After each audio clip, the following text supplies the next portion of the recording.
Bonjour, merci de nous rejoindre sur France 3 Pays de la Loire. Il est 11h30 et à 11h30, vous le savez, le samedi, on parle politique dans La Voix est libre. Pour animer ce nouveau numéro, à mes côtés, Christine Villevoisin. Bonjour Christine. Bonjour. Quant à notre invité, on désespérait un petit peu un jour de l'avoir sur ce plateau. Notre invité, c'est le candidat UMP au municipal à Nantes. C'est une candidate même. On connaît son nom depuis cette semaine. Notre invité aujourd'hui, c'est Laurence Garnier.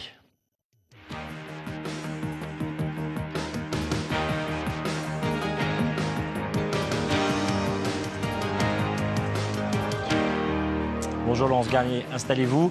Bonjour. Je plaisantais sur Enfin, on connaît le candidat, on reviendra évidemment là-dessus, on l'expliquera un petit peu plus tard. Mais d'abord, Christine, vous allez nous présenter notre invitée. On disait en plaisantant, elle est jeune, née en 1978, ça veut dire que certains maires actuels en poste étaient déjà maires de leur commune quand notre invité est né. Oui, Jean-Marc Ayrault à Saint-Herblain, par exemple, Joël Batteux à Saint-Nazaire, ou Jacques Auxiette à La Roche-sur-Yon, toute cette vague de 77, effectivement. Et vous n'étiez pas né. Vous êtes né en 1978 et vous êtes né à Lille. Vous avez fait ensuite vos études à Paris, vous avez fait sciences politiques, et c'est là que vous découvrez la politique. Vous travaillez ensuite chez Peugeot à la direction des ressources humaines, puis à la direction des achats. Et vous commencez à militer en politique à Maisons-Laffitte, aux côtés de Jacques Millard, qui est le député maire de Maisons-Laffitte. Alors on y reviendra un peu plus tard. On connaît Jacques Millard puisqu'il il a été farouchement opposé au vote sur le Pacs. C'est là qu'il s'était fait connaître. Puis sur le mariage pour tous, il a souvent défrayé la chronique, allant jusqu'à qualifier l'homosexualité de perversion. Vous nous direz tout à l'heure ce que vous pensez et si vous vous retrouvez là-dedans. Il y a 10 ans, je reviens à votre parcours, vous vous installez à Nantes, vous y vivez avec votre mari qui est médecin et vos 4 enfants, et vous allez arrêter de travailler pour vous investir en politique. En 2007, vous aidez François Pinte, président de l'UMP en Loire-Atlantique, et Sophie Josan à faire campagne pour les législatives. Vous y prenez goût. En 2008, vous êtes sur la liste de Sophie Josan aux élections municipales et vous êtes élue conseillère municipale d'opposition sur la liste UMP, puis conseillère communautaire. Et 2012, eh bien, c'est le grand bain, hein, vous faites campagne sur votre propre nom aux législatives. Vous êtes battue par la députée sortante, la socialiste Marie-Françoise Clergeau, mais vous totalisez quand même 38% des voix. C'est pas si mal. En tout cas, c'est nettement mieux que le président de l'UMP 44, François Pinte, qui fait 30% des voix, lui, sur sa circonscription. Vous militez aussi pour l'investissement des femmes en politique à travers un réseau que vous avez baptisé Interpel. Et votre dernier engagement, c'est aussi contre le mariage homosexuel. Vous avez été très active dans les manifs pour tous. Alors, une première question. Si vous êtes élu maire, est-ce que vous refusez de marier un couple homosexuel ? Si je suis élue maire de Nantes, effectivement, vous l'avez rappelé, je me suis beaucoup engagée parce que c'est ma conviction qu'on fait de la politique pour défendre à la fois des idées et des valeurs. Donc, effectivement, je me suis beaucoup engagée sur la question du mariage pour tous. Je crois qu'il est important sur ces dossiers-là d'être extrêmement vigilant et de ne stigmatiser personne. Il y a le fond du débat, ce qu'on défend comme idée, et c'est vrai que je me suis beaucoup investie. Et puis il y a la forme, la façon dont on l'explique. Je crois que ça demande aussi beaucoup de pédagogie. Voilà, la façon dont l'a expliqué Jacques Millard, dont on parlait tout à l'heure, par exemple, vous n'êtes pas d'accord avec ça. Que je rejoins. Non, pas du tout.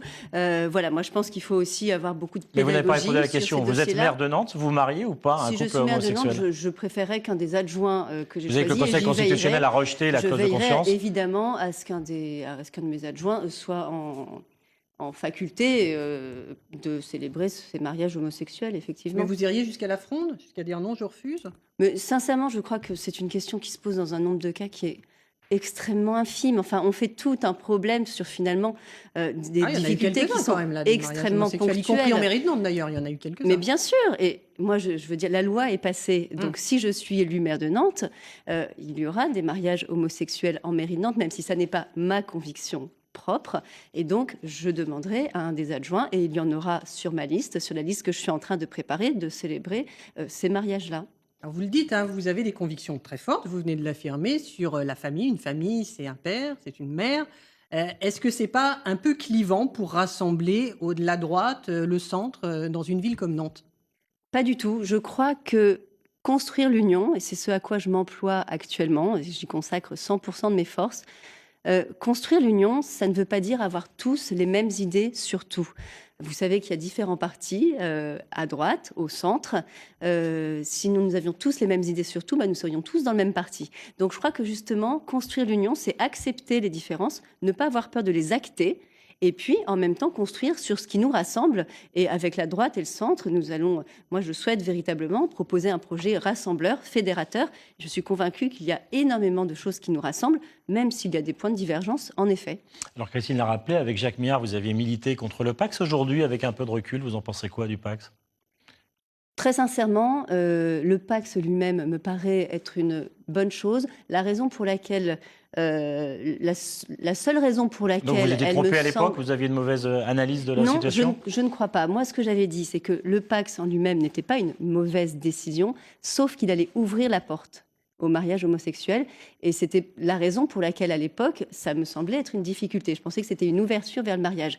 Mais qu'on crée une loi qui permette aux personnes homosexuelles de mieux vivre ensemble ne me choque absolument pas.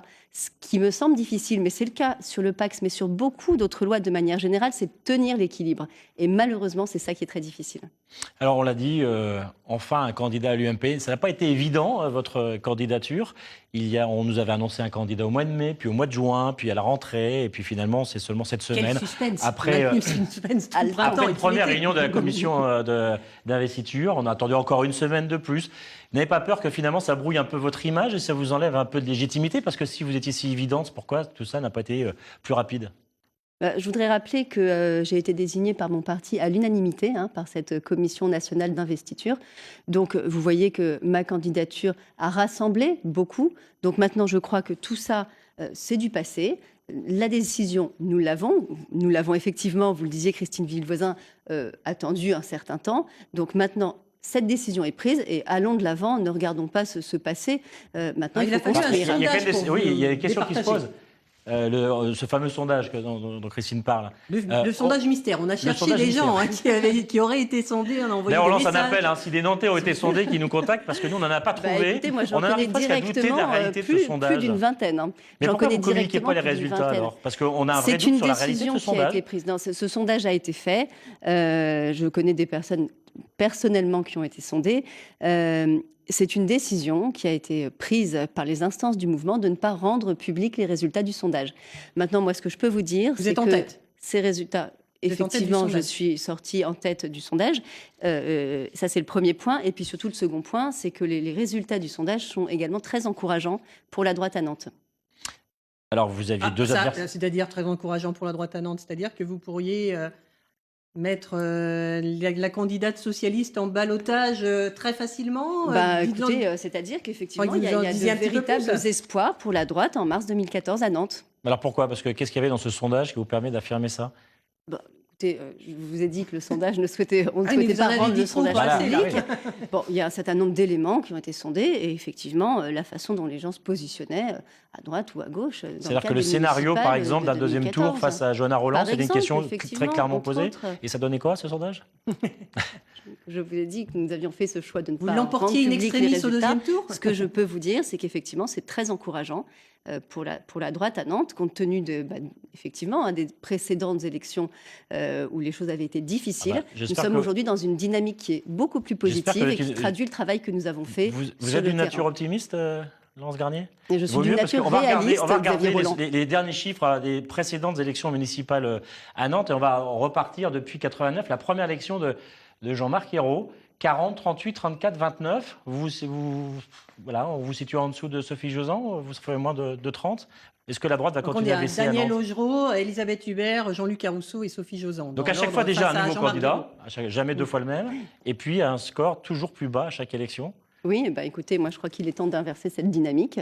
Je m'y emploie avec mon parti, les militants, avec le travail que nous avons mené également au sein de l'équipe d'opposition. Et ce travail se traduit sur le terrain. Le ras-le-bol des Nantais, on le sent aussi, après ces 25 ans de règne de dynastie socialiste. Donc c'est le moment de faire bouger les choses et il y a une véritable opportunité. Le départ de Jean-Marc Ayrault est évidemment une opportunité pour vous. C'est la fin d'un règne, effectivement, la fin d'un système.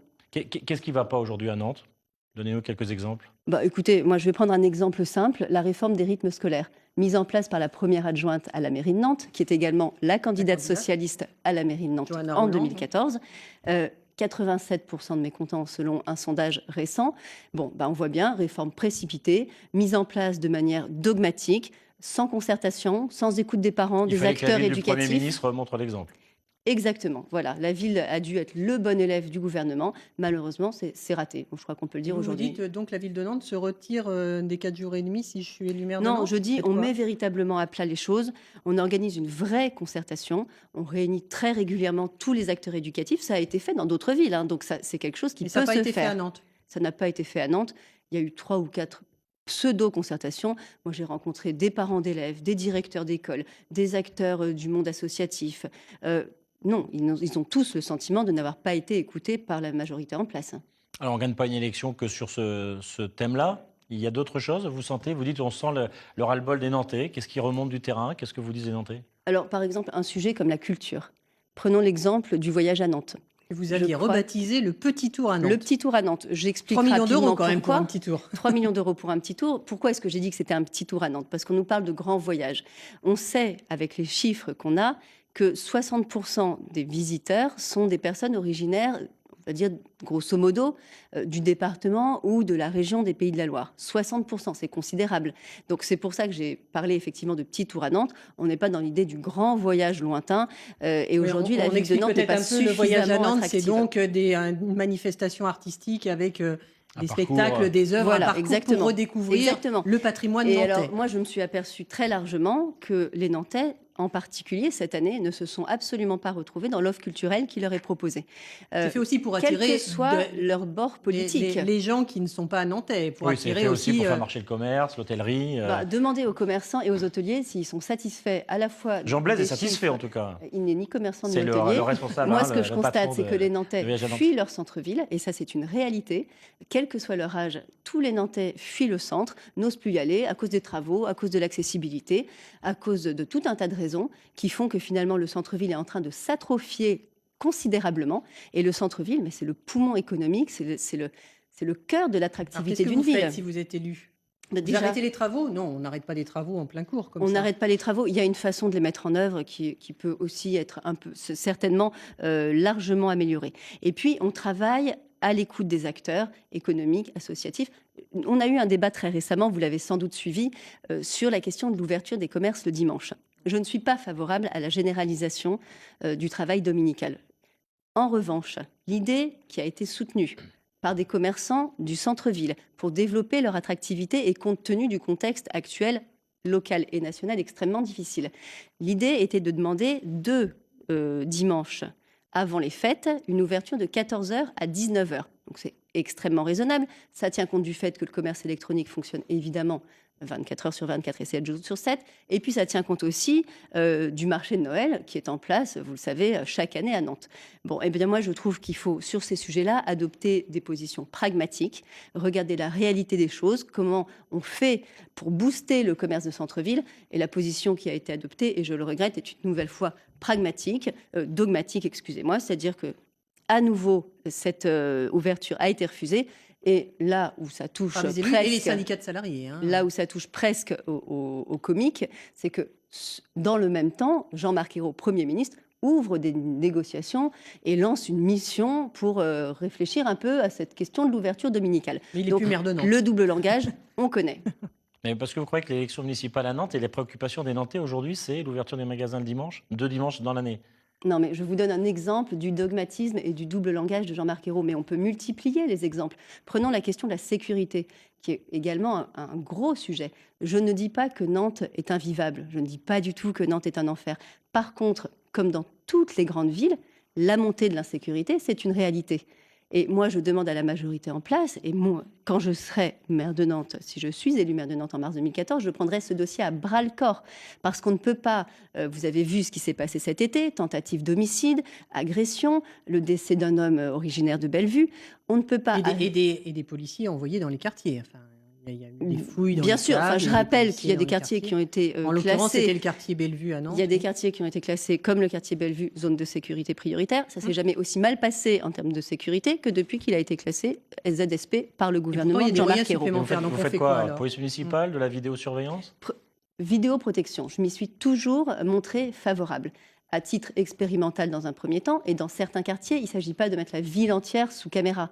Mais quand on entend Manuel Valls suite aux événements qui ont eu lieu à Marseille, expliquer que Jean-Claude Gaudin n'a pas suffisamment mis en place la vidéosurveillance sur sa commune, alors que dans le même temps, le Premier ministre, Jean-Marc Ayrault, a toujours refusé, lorsqu'il était maire de Nantes, de mettre en place, maire UMP Jean-Claude Gaudin, lorsque dans le même temps, Jean-Marc Ayrault a toujours refusé, lorsqu'il était maire de Nantes, de mettre en place cette vidéosurveillance, ben là encore, on est au mieux dans la contradiction, au pire dans le double langage. Vous aviez deux adversaires pour cette primaire un peu cachée au sein du MP, Julien Bavel et Marianne Manchant. Vous les aviez au téléphone depuis? Est-ce que vous les mettez sur votre liste ou pas? Voilà, ils seront avec vous? Je crois qu'on n'est pas encore dans le temps des négociations pour la liste. Je les ai eus l'un au téléphone, l'autre, j'ai rencontré mon collègue Julien Bavel directement et nous avons eu des échanges très sympathique. Nous avons toujours très bien travaillé ensemble avec Julien Bavel, qui fait un gros travail au sein du conseil municipal. Qui était candidat, lui aussi. Bien sûr, qui était candidat. Donc voilà, les choses vont se mettre en place. Moi, je vous ai dit, je m'emploie à 100% à créer l'union pour avoir une véritable dynamique, également avec mes partenaires des autres partis de la droite et du centre. Vous avez vu que le Parti chrétien-démocrate a rejoint ma candidature hier. Voilà, moi, je construis cette union. Je suis en train d'y travailler. Il était prêt à ouvrir des négociations. Je suis en train, évidemment, de discuter à Nantes aussi avec le partenaire de l'UDI. Et puis, les choses se construisent peu à peu. Mais croyez bien que je m'y emploie et que je souhaite présenter aux Nantais une liste d'union et de rassemblement parce que c'est ce que les Nantais attendent. Et également parce que c'est la clé pour remporter la mairie en mars prochain. Alors, il y a deux nouveaux éléments dans l'histoire nantaise lors de ces municipales. D'abord, la fin de Jean-Marc Ayrault, le départ de Jean-Marc Ayrault. Les Nantais, quand même, dans les derniers sondages, se disent toujours assez fiers d'habiter cette ville, fiers d'être Nantais et reconnaissent le travail de Jean-Marc Ayrault. Qu'est-ce que vous en pensez? Vous partagez cet avis? Ça a été un bon maire? Je ne dirais pas que ça a été un bon maire, mais je n'ai aucun scrupule à dire qu'il y a des choses qui ont été faites et qui sont positives. Vous savez, il y a un certain nombre de dossiers au conseil municipal que nous votons à l'unanimité, et il y a des dossiers qui sont évidemment apolitiques, sur lesquels on se retrouve tous, et heureusement, c'est aussi ça la gestion d'une ville. Vous avez dit qu'il a été un bon maire sur quoi, par exemple? Écoutez, il y a un certain nombre de dossiers sur lesquels on va dire qu'il y a un consensus qui s'est dégagé, sur des questions peut-être de transport notamment, encore qui est, à mon sens, beaucoup plus à faire pour desservir un certain nombre de quartiers qui constituent notamment l'avenir de la ville. Mais il y a une dynamique peut-être qui a été mise en place. Bon, il ne s'agit pas de tout contester. Par contre, je pense qu'on peut proposer un projet d'une autre envergure aux Nantais, une autre vision, plus fédératrice. Votre vision de Nantes, c'est quoi, vous? Quelle est votre vision de Nantes? Comment vous imaginez Nantes si vous êtes à la tête de cette ville? Est-ce que vous me permettez d'attendre 30 secondes avant de répondre à cette question? Parce que j'avais dit qu'il y avait deux points nouveaux. Donc il y a effectivement le départ de Jean-Marc Ayrault. Et l'autre point, c'est que vous allez... c'est un combat de femmes qui va se dérouler dans quelques mois. Johanna Rolland pour le Parti Socialiste, Pascal Chiron pour les Verts, vous pour l'UMP. Ça change quoi pour vous, par exemple? À vrai dire, pas grand-chose. C'est une image de modernisation de la vie politique. Et à ce titre-là, je trouve que militez-vous pour que les femmes s'engagent davantage en politique? Vous l'avez rappelé tout à l'heure, hein, j'ai monté une association, effectivement, pour favoriser et on va dire appuyer. Vous avez même des femmes comme directrices de campagne. Johanna Rolland et vous. Même vos directrices de campagne sont des femmes. Ma directrice ou mon directeur de campagne n'est pas désigné encore. C'est Pascal Chiron. Non, c'est Pascal Chiron, excusez-moi. Il n'y a pas de problème. Donc effectivement, moi je suis tout à fait favorable à l'engagement des femmes en politique. Je crois qu'on a tous à y gagner, et pas seulement les femmes, à cette vision de la société, cet engagement que les femmes apportent, cet éclairage qui est un peu différent de celui des hommes. Votre vision de femme pour Nantes. 3 femmes et 3 jeunes femmes, parce que les 3 candidates. Moi, ma vision de Nantes, si vous voulez, je suis une passionnée de Nantes. J'aime beaucoup l'esprit d'entreprise, l'esprit de conquête, l'esprit de liberté. Voilà, Nantes, c'est un port. Nantes, c'est vraiment cet esprit d'ouverture au monde. Et moi, je trouve qu'il faut renouer avec cet esprit-là. J'ai déjà eu l'occasion de dire qu'un de mes symboles préférés à Nantes, par exemple, c'était la grue jaune. Voilà, la grue jaune, c'est à la fois... Vous n'allez pas refaire de Nantes un port? C'est pas ce que je suis en train de dire, Christine Villevoisin. Mais par contre, je pense que cette notion d'échange, qui malgré tout est inhérente à cette notion de port, hein, mais dans une vision beaucoup plus actuelle, cette notion d'échange, cette notion de port intellectuel, on va dire, elle est intéressante. Et puis, je vous parlais de la grue jaune. La grue jaune, c'est le symbole à la fois du passé industriel, c'est le symbole aussi d'un quartier qui va devenir le centre, le prolongement du centre urbain, c'est le symbole. On va y revenir après si vous voulez bien. Mais simplement, voilà, pour moi, il faut renouer avec l'esprit des bâtisseurs. Pour moi, la grue jaune, c'est l'esprit des bâtisseurs. Il faut se projeter dans cet esprit. Qui dit bâtisseur dit travaux. Alors, mais on n'est pas, tout à l'heure, vous trouvez qu'il y avait trop de travaux en ville. Par contradiction avec ce qui se passe, par exemple, justement sur la culture, le voyage à Nantes, où c'est le culte de l'éphémère, où on réinjecte chaque année plusieurs millions d'euros pour de l'art éphémère qui disparaît après. On ne construit pas, vous voyez. Donc, en culture, on par ne exemple, capitalise pas. Quoi, vous, alors, si je pense qu'il faut qui dure, ça serait quoi? Oui, on peut imaginer tout un ensemble de choses pour faire en sorte que Nantes, comme l'ont fait des villes, par exemple, de l'Est de la France, puisse véritablement capitaliser sur une image culturelle durable. Donc voilà, pour moi, il y a énormément de choses à faire. Vous pensez à quoi, à Metz, là, en l'occurrence? Exactement. Par exemple, la politique qui a été menée à Metz, c'est quand même une réussite visible, reconnue nationalement. Ça n'est pas aujourd'hui le cas de Nantes. Nantes a l'image d'une ville culturellement vivante, quand même, à travers la France. Demandez aux Nantais, ils ne comprennent pas, ils n'ont pas compris, notamment cette année, la proposition culturelle qui leur a été faite au travers du voyage à Nantes. Je crois qu'il y a eu une incompréhension et qu'on est maintenant plus en phase entre la politique culturelle qui est proposée et ce que les Nantais attendent aujourd'hui. Il y a un autre dossier qui vous tient à cœur, vous, c'est le CHU. Le temps passe. Le CHU, vous dites, moi j'arrête tout. J'arrête tout si je suis le transfert du CHU sur l'île de Nantes. Oui, tout à fait. Vous n'êtes pas tous d'accord d'ailleurs à l'UMP là-dessus. À travers la question du transfert du CHU, je crois qu'il faut regarder ce qui s'est passé exactement. Ce transfert du CHU, il a été décidé en concertation avec le maire de Nantes, le président de la communauté urbaine de Nantes Métropole et le président du conseil de surveillance du CHU. Jean-Marc Ayrault tout seul. Actuellement, Premier ministre, ayant effectivement donné un accord de principe à ce projet. La ministre de la Santé de l'époque on est en face d'un problème de gouvernance. Pardon ? Roselyne Bachelot avait été sollicitée aussi à l'époque. Oui, moi j'ai rencontré personnellement Xavier Bertrand, qui a été ministre de la Santé juste après Roselyne Bachelot, qui n'a absolument pas donné son aval à ce projet, comme vous le savez. Donc, on a un problème de gouvernance, des décisions qui sont prises unilatéralement par une seule personne et qui conduisent, à mon sens, à des aberrations, des projets à 1 milliard d'euros qui auraient pu... Certainement, mais nous n'avons pas eu d'études alternatives, ce qui est déjà un problème considérable sur un dossier de cette ampleur-là, qui conduisent, à mon sens, effectivement, à des aberrations. Vous dites que ça coûte trop cher, on arrête tout et on demande une étude alternative pour faire autre chose ailleurs. Vous dites quoi? C'est la notion de regroupement qui... Ça n'est pas la notion de regroupement qui me gêne. Au contraire, j'y suis très favorable. Je pense que c'est une logique d'optimisation qui a beaucoup de sens. Je ne conteste pas non plus la nécessité de rénover, en tout cas de mettre aux normes. Je conteste le choix du site qui s'est fait sans aucune étude alternative, alors qu'on a sur le site l'ANEC déjà le site Nord, l'hôpital Nord, le site de lutte contre le cancer et puis le cyclotron René Gauduchot. Il suffisait de déplacer uniquement le site de l'Hôtel Dieu. Là, on nous explique que ça va coûter moins cher de déplacer ces 3 sites-là sur un 4e site sur l'île de Nantes. Je demande à voir. Je pense qu'il est raisonnable sur des projets de cette ampleur et de ce coût-là de mettre en place des études alternatives et de prendre une décision basée sur des faits et non pas sur la volonté d'un seul homme. Il reste plus beaucoup de temps. Un autre dossier important, Notre-Dame-des-Landes. Vous êtes pour ou contre? L'aéroport. Oui, Notre-Dame-des-Landes. Je pense que c'est un dossier qui est important pour l'avenir économique et le rayonnement du territoire, on va dire, de l'ouest de la France. En revanche, je vous avoue qu'un certain nombre d'arguments qui sont aujourd'hui avancés par certains défenseurs de ce projet ne me semblent pas convaincants. Je pense à l'argument de la saturation, qui, à mon sens, n'est pas le meilleur argument. Le survol des avions de Nantes ? C'est le cas dans beaucoup d'autres communes en France et dans le monde.